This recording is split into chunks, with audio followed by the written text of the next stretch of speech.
This is Doombox, and as of my last video, Guide to Skill Hunter, that was the 1 year anniversary of my very first Guild Wars guide. Now, many of you know my first guide as my Guide to Vanquishing, which is by far my most viewed guide, but it's actually not my first guide. Now, I put it first in the guides playlist just because my actual first one, it's pretty different from the guides you guys know.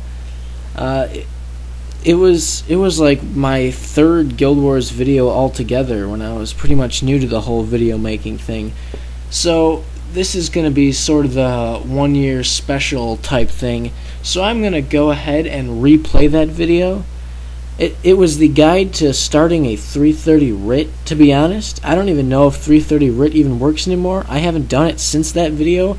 I'm not posting this so you guys can learn how to make a 330 writ, because even if I was, you guys wouldn't even learn anything because the guide is pretty bad itself. The reason I'm posting it is just so you guys can see how much I've changed in this past year, and just the progression of the guides themselves and all that. So it's gonna be kind of funny for you guys to see my very first guide, and like there's sort of like a precursor like drawing that eventually turned into Mr. Happy Face.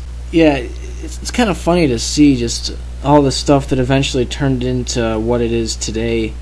But it's funny, I sound pretty nervous, like I'm freaking out or something while I'm making this. I say so much, it's pretty funny. I'm going to be posting in-text commentary during this video, just for lulz, so any text that looks like this, that is my commentary now, so that was not part of the original video.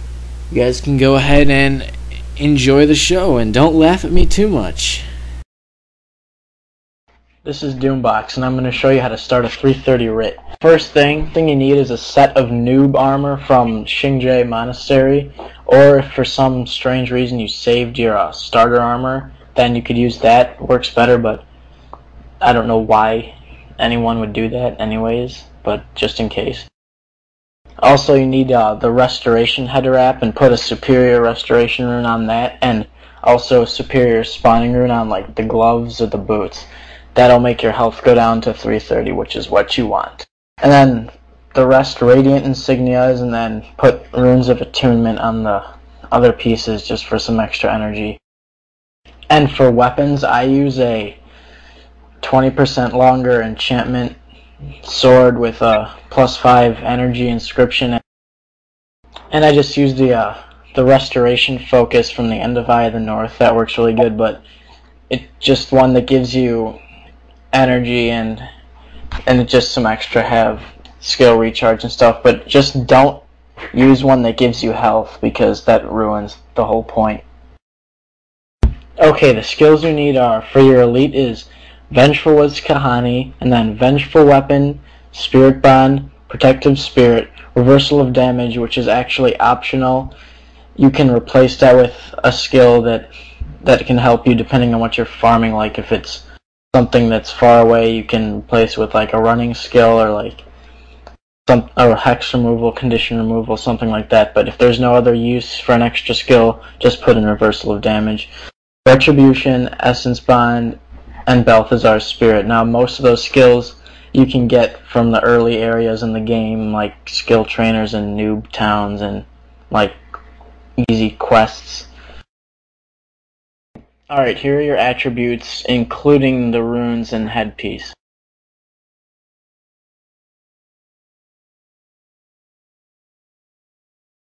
Alright, now that you have your skills and your armor, you're ready to start farming. Yay! Alright, before you go outside, put on your armor so you don't forget later. That's what I always do, and then I die and I'm like, why did I die? Oh, probably because I forgot to put my armor. Alright, a really easy place to start off is the Plains of Jaren in hard mode, right outside the Sunspear Great Hall. It's really easy for people new to the build. Okay, as soon as you get outside, cast up your 3 maintained enchantments. Doesn't really matter what order you cast them in. And then if you're in an area where there's bounties, just go and grab the bounty just for a few extra points. Now, on your first couple of times doing this, don't aggro the plants over there. You're going to go for this group of spiders up here.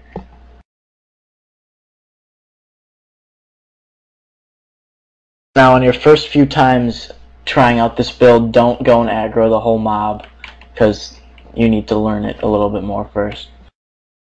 Alright, as soon as you approach the mob, before you enter it, cast up Protective Spirits, Spirit Bond, and VWK.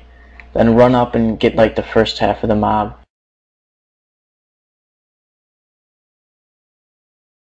Now as soon as VWK runs out, cast Spirit Bond. And then when you're first learning to build, just mash these 3 skills up here. Even when they're not recharged, just keep mashing them. But like when you're more experienced, you'll be able to know when to cast them and stuff. But when you're first learning it, just mash them. That's the easiest way to do it. And you can put in a reversal of damage every once in a while to put out a little more.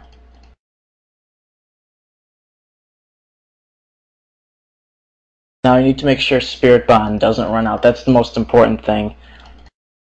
And then you go and pick up your drops, and you can aggro the rest of the mob if you aggro the whole thing like I did. Alright, just like how I almost just died because I aggroed the whole mob, I shouldn't have aggroed that many. Like if you get a huge mob like that, then sometimes Spirit Bond runs out its 10 attacks before it has a chance to recharge. Now, don't do what I just did and take that whole mob at once. That was a stupid idea.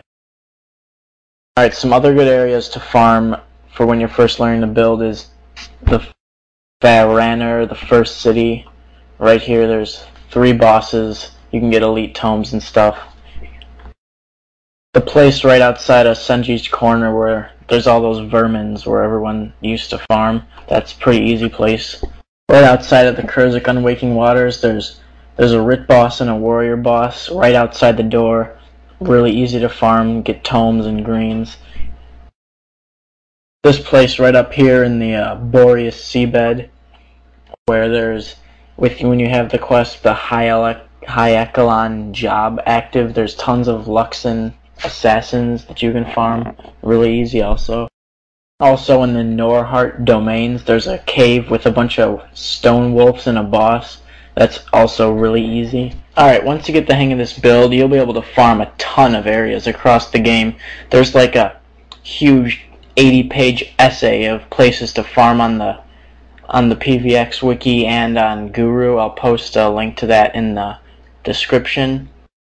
And also, if you're not taking enough damage to trigger Spirit Bond, you can remove your chest or your pants to get take more damage to get the healing from it. And also, if you're in areas with heavy casters and you're dying and stuff, then it really helps to bring a monk hero that has Spellbreaker and just other random bonds like Mending and stuff. And Holy Wrath also really helps. And you can just bring random other skills and BR and stuff. That also works good in the underworld.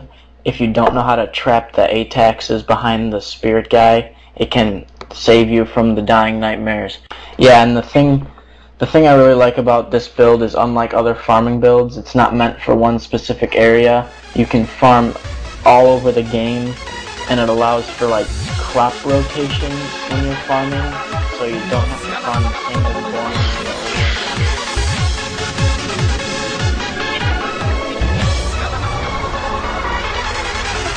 Man, I sure was an idiot back then.